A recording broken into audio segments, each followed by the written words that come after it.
नाजरीन, आज का मौजू है क्या महाजर कौम परस्ती एक मफरूज़ा है या हकीकत। सवालिया निशान। Is Mahajan nationalism A myth और a reality with a question mark. इसमें हमें कुछ चीज़ें जो हैं वो ज़हननशीन करनी चाहिए। पहली बात तो ये है कि सन 80 की दिहाई, सन 90 की दिहाई, 2000 से लेके 2016 तक ये वो अरसा है जिसमें कि महाजर नेशनलिज़म जो है उसकी कुछ बात की जाती थी। और मुत्तहिदा कौमी मूवमेंट जो कि पहले महाजर कौमी मूवमेंट थी, उसका ये कहना था कि चूँकि जो सिंध के शहरी इलाक़े हैं जहाँ पे उर्दू बोलने वालों की अक्सरियत है, उनके साथ नाइंसाफ़ियाँ होती हैं, उनके साथ ज़्यादतियाँ होती हैं। कोटा सिस्टम की मिसाल दी गई और फिर इसके अलावा ये कहा गया कि अगर उर्दू बोलने वाले जो हैं, जो कि सिंध के शहरी इलाक़े की अक्सरियत हैं, वो मुत्तहद हो जाएं तो फिर ये मुमकिन होगा कि उनके हुकूक जो हैं वो मिल सकें। 24 दिसंबर 2020 को मुत्तहिदा कौमी मूवमेंट ने डॉक्टर फ़ारूक सत्तार के साथ, जो कि एक नाराज़ रहनुमा हैं MQM के, और इसके अलावा डॉक्टर सलीम हैदर जो कि एक पुराने एक शख्सियत हैं महाजर इत्तेहाद तहरीक के, इन्होंने कराची में एक अमन वॉक का इंतखाब किया। यानी कि एक अमन मार्च जो है वो कराची में किया 24 दिसंबर को, और जिसको नाम दिया गया पीस रैली का, महाजर पीस रैली। और फिर ये भी ऐलान किया कि फरवरी के तीसरे हफ्ते में महाजर कल्चरल डे जो है वो मनाया जाएगा। यानी अब आप ये देखें कि एक ऐसी जमात जिसको पहले महाजर कौमी मूवमेंट के नाम से याद किया जाता था, और MQM जो है वो 1984 में बनी। उससे पहले ऑल पाकिस्तान महाजर स्टूडेंट ऑर्गेनाइजेशन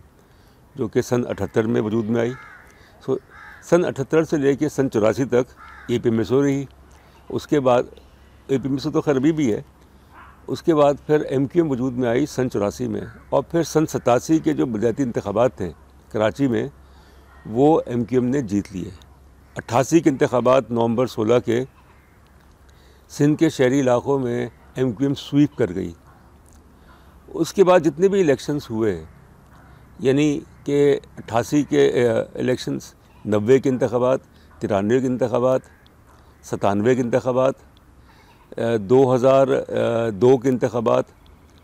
2008 के इंतखाबात, 2013 के इंतखाबात, इसमें इंतखाबात में MQM जो है, जो कि उस वक्त तक मुत्तहिदा कौमी मूवमेंट बन चुकी थी, उसको अक्सरियत हासिल रही सिंध के शहरी इलाक़ों में।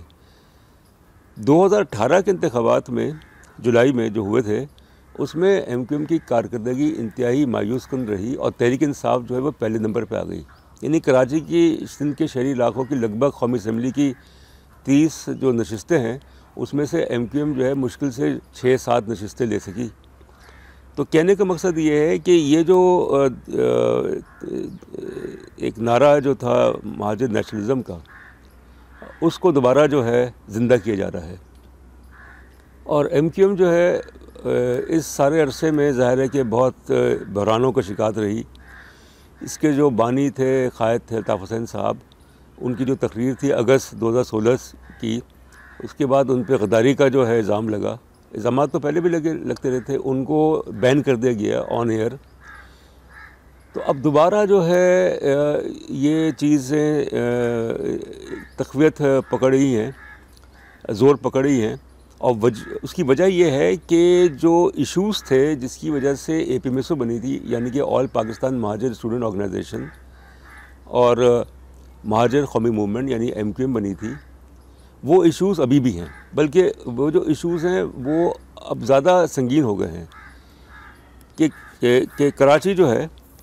ख़ास तौर पे जो सिंध के शहरी इलाक़े हैं जिसमें कराची सर फहरिस्त है,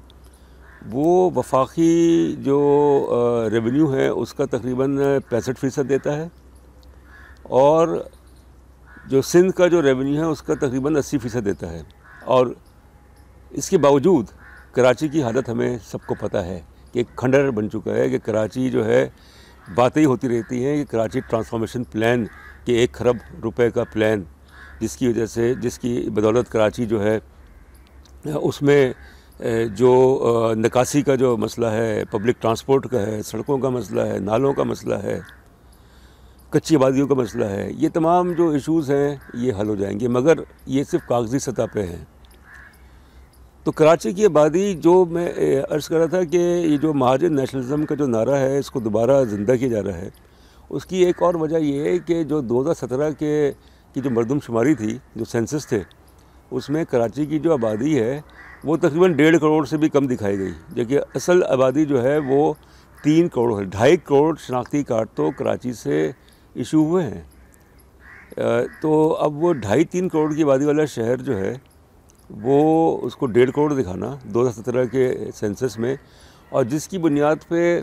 पाकिस्तान सरजमीन पार्टी, जिसके डॉक्टर मुस्तफ़ा कमाल साहब हैं जो कि पहले MQM में थे, MQM पाकिस्तान और जितनी भी उर्दू बोलने वाली तंजीमें हैं उन सब ने इस पर शदीद एहतजाज किया, और ख़ास तौर पे MQM ने ये कहा कि वो इन जो सेंसस है उसको नहीं मानती और वो हुकूमत से अलग हो जाएगी, मगर अभी तक हुकूमत से अलग नहीं हुई। इसने पूरे एक प्रोग्राम भी तरतीब दिया था कि किस तरीके से इसकी मज़ामत की जाएगी, क्योंकि सेंसस जो होता है, जो मरदमशुमारी होती है, उसी की बुनियाद पे कौमी और सूबाई असम्बली की सीटें, उसी की बुनियाद पे जो वसाइल हैं उसकी तकसीम की जाती है। और कराची की जो आबादी है वो अगर 1.5 करोड़ दिखाई जा रही है, जो कि 3 करोड़ है, तो उसका तो मतलब ये है कि कराची के साथ जो है वो संगीन किस्म की हक़ तलफ़ी जो है, बहुत बड़ी हक़ तलफ़ी की जा रही है। तो सवाल ये है कि ये नारा जो है महाजन कौम परस्ती का, ये मफरूज़ा है या ये हकीकत है? मेरे ख़्याल में इसमें हमें 2 बातें देखनी चाहिए। पहली बात तो ये है कि जैसे मैंने पहले कहा था कि जो इश्यूज़ हैं जिसकी बुनियाद पे महाजन नेशनलिज़म का नारा जो है उसको लगाया गया, वो इश्यूज़ अभी तक हैं, बल्कि वो और ज़्यादा कोटा सिस्टम अभी तक है। इसके अलावा जो नाइंसाफ़ियाँ हैं जो नौजवानों के साथ शहरी इलाक़ों के, सिंध के शहरी इलाक़ों के जहाँ पे उर्दू बोलने वालों की अक्सरियत है, वो नाइंसाफ़ियाँ उरूज पे हैं। तो ये तो पहली बात है कि जो नारा है उसकी अहमियत अभी ख़त्म नहीं हुई। दूसरी बात ये है कि जब तक कि यहाँ पे एक ऐसी सूरत-ए-हाल पैदा नहीं होती जिसमें कि जितने उर्दू बोलने वाले अफराद हैं, जिनको आम तौर पे कहा जाता है महाजर कहा जाता है, जो कि कहते हैं कि भारत से हिजरत करके आए तक़सीम के वक्त, जब तक कि उनकी क़यादत मुत्तहद नहीं होगी कि किस तरीके से MQM को उन्होंने डिवाइड कर दिया, किस तरीके से उसमें फूट डाल दी, और सबको पता है कि किसका काम था। और पहली बात, और इसमें एक बात ये है कि जैसे मुस्लिम लीग के साथ हुआ था कि लाहौर रेजोल्यूशन मार्च सन 40 के बाद से लेकर 47 तक मुस्लिम लीग की तहरीक इतनी, पाकिस्तान की जो तहरीक थी वो इतनी फैल गई, मुस्लिम लीग एज अ पार्टी इतनी फैल गई कि उसके अंदर बहुत सारे मफाद परस्त जो थे वो घुस आए थे, और फिर उन्होंने मुस्लिम लीग जो है उसको नुकसान पहुँचाया। और यही नज़र आया कि मुस्लिम लीग जो पाकिस्तान की खालिद जमात थी उसका क्या हशर हुआ। यही चीज़ कमोबेश जो है मेरे ख़्याल में MQM के साथ हुई कि MQM जो है वो सन 88 के इंतखाबात के नतीजे में नवंबर में जो हुए थे वो इतनी फैल गई थी, इतनी वसी हो गई थी कि इसके जो मेंबरान थे जो कौमी असम्बली के जो इलेक्शन जीते थे, वो जो तनासब था वो ये था कि तकरीबन 1 लाख सवा लाख वोटों से वो इलेक्शन जीते, एक मेंबर जो है। तो बहुत पब्लिक सपोर्ट थी, बहुत पॉपुलर सपोर्ट थी, अवामी हिमायत बहुत थी, मगर फिर यही हुआ कि MQM की सफ़ों में मफाद परस्त अनासर जो है वो दाखिल हो गए या कर दिए गए, और फिर उसके बाद इस जमात के हिस्से बखरे कर दिए गए। तो जब तक कि इसकी क़यादत मुत्तहद नहीं होगी उस वक्त तक मुझे नहीं लगता कि ये जो नारा है महाजन नेशनलिज़म का, उसको जो है वो मुफीद तरीके से या इफ़ेक्टिव तरीके से इस नारे को इस्तेमाल किया जा सकेगा। फिर जो बात है वो साख की है कि इस सारे अरसे में जो साख है MQM की वो बुरी तरह से मुतासर हुई। किसकी क़यादत, जिसने कि कमिट किया था, जिसने कि मतलब प्लेज किया था कि उसकी सारी तवज्जो जो है वो ये होगी कि सिंध के शहरी इलाकों के साथ जो ज़्यादतियाँ होती रही उनका ज़्यादा किया जाए, कि एक बारगेनिंग पोजीशन जो है वो वफाक में और फिर सिंध में जो है वो हासिल की जाए, जो कि उन्होंने कर ली। कि कोई भी हुकूमत जो थी, चाहे पीपल्स पार्टी की हो या PMLN की हो, उसके लिए मुश्किल था कि वो अपने तौर पर हुकूमत बनाए बगैर MQM की सपोर्ट के। मगर अब हालत ये है कि MQM के पास, जिसको मुत्तहिदा कौमी मूवमेंट कहते हैं, उसके पास मुश्किल से 6-7 सीटें हैं और वो हुकूमत में है। तो इसके अंदर जो मफाद परस्त अनासर थे, बदनवान अनासर थे, और फिर जिस तरीके से कराची के नौजवानों में तशद्दुद का कल्चर जो है उसको फ़रोग़ दिया गया, और पूरी एक नस्ल जो है, जो कि कहते थे कि उर्दू बोलने वाले जो हैं वो बड़े ज़हीन, बड़े मेहनती, बड़े काबिल, और वो कंपटीशन में सबसे आगे, अब सबसे आखिर में। तो इसका जो इल्ज़ाम है ये भी MQM पे ही जाता है। तो जब तक MQM जो है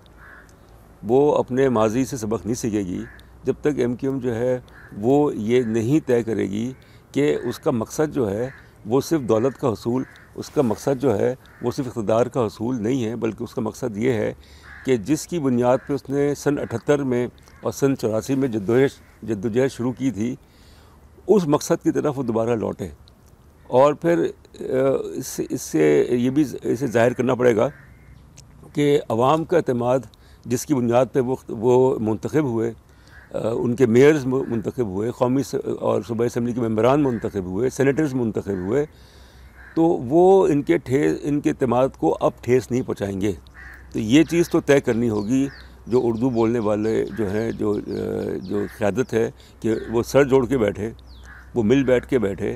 कि जो इतनी ज़्यादा नुकसान हुआ है ख़ास तौर पे कराची का, और जो एक लातल्लुक़ी की फ़ज़ा है कि सिंध गवर्नमेंट जो है उसको तो परवाह ही नहीं है, बकौल जो क्रिटिक्स हैं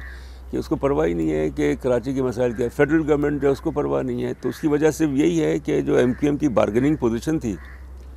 जो उसके 25 मेंबरान होते थे कौमी असम्बली में, तकरीबन 22-25 के करीब,